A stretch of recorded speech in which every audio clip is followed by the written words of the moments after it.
Look to the events in the world that surround you. School shootings, Capitol invasions, police brutality, revelations of ongoing assault, etc. Externally, we see trauma. Look to the events in your life: relationships, expectations, conflicts, accidents, and tragedies. Internally, we have trauma. Dr. Timothy J. Legg reviewed an article written by Jane Leonard, which defines psychological trauma as the response to an event a person finds highly stressful. Further, this article lists 3 types of trauma. The first is acute, which is resulting from a single stressful event. The second is chronic, which is repeated exposure to multiple stressful events. And the last one is complex trauma, which is repeated and prolonged exposure to multiple traumatic events. What this tells me is trauma is subjective. What is highly traumatic to one person may be different from what is highly traumatic to another. This meaning, almost all of us have experienced some sort of traumatic childhood event.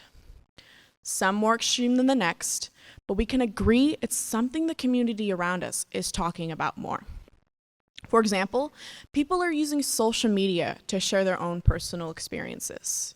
People who have a platform will explain their concerns more surrounding childhood trauma. Further, childhood trauma affects not only the child, but the people around them. Why is the topic of childhood trauma more commonly discussed now than in the past? It isn't more common for children to be abused now than, say, 100 years ago. So I decided to find out more about trauma, specifically childhood trauma. Let's start at the beginning, the causes of trauma.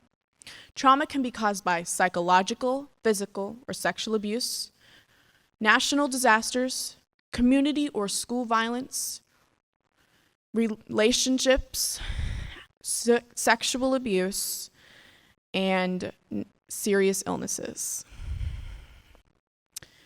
There are more causes than those I've just listed, and although all of these circumstances can happen at any point in time, it's especially hard for children going through them. I decided to start my research by talking to friends and family. Before conducting interviews, I asked whether or not they had a traumatic childhood experience. This first response being, absolutely. My entire childhood was traumatic. She continued by giving me numerous stories and examples of what happened. She stated, my father's best friend had moved in with me and my family. He had raped and molested me. My mother called me a whore at the age of 8. She said it was my fault and that no one would ever see us the same. She said, we can't kick him out because everyone would know my daughter was a virgin, was no longer a virgin, and is now a whore.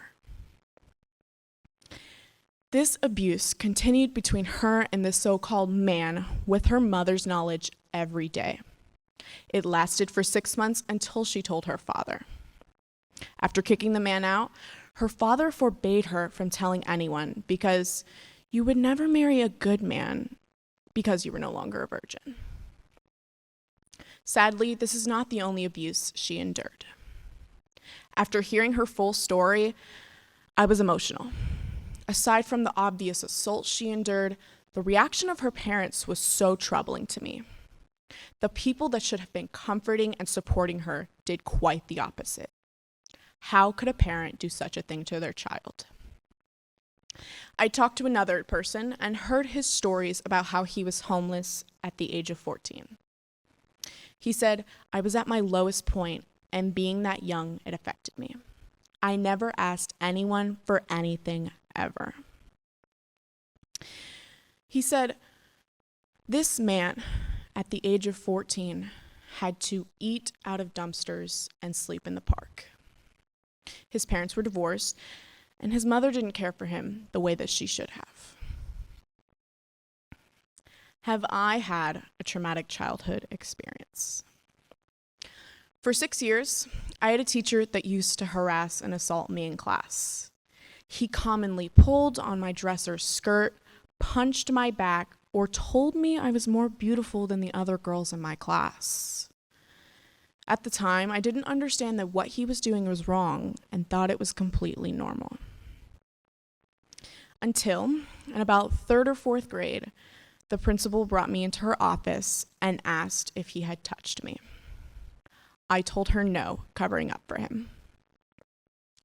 I didn't understand that him treating me different than the rest of the kids was abnormal and thought it's what I deserved for misbehaving or for being the way that I was. I was different than the rest of the kids, and this is how I deserved to be treated. Trauma in and of itself is traumatic, but trauma that is neglected or worsened by loved ones is what's truly heartbreaking.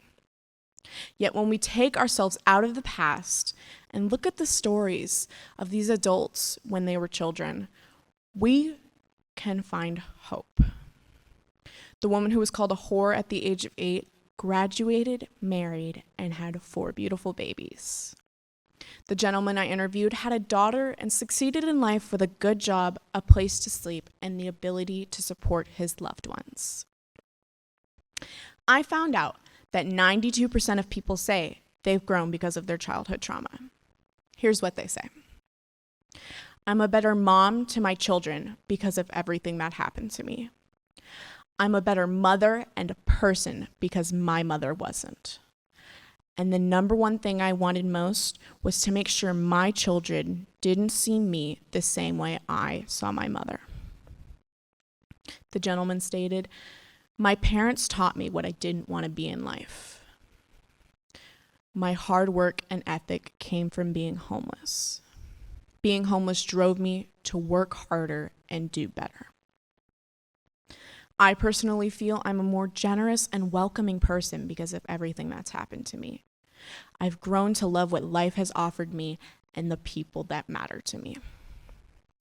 So if you are currently listening to this talk and are struggling to move past your own childhood trauma, know that it will get better. From the mouth of a person who overcame their trauma, see yourself as a survivor because that's what you are. Times are hard now, but it will get better and things will get easier.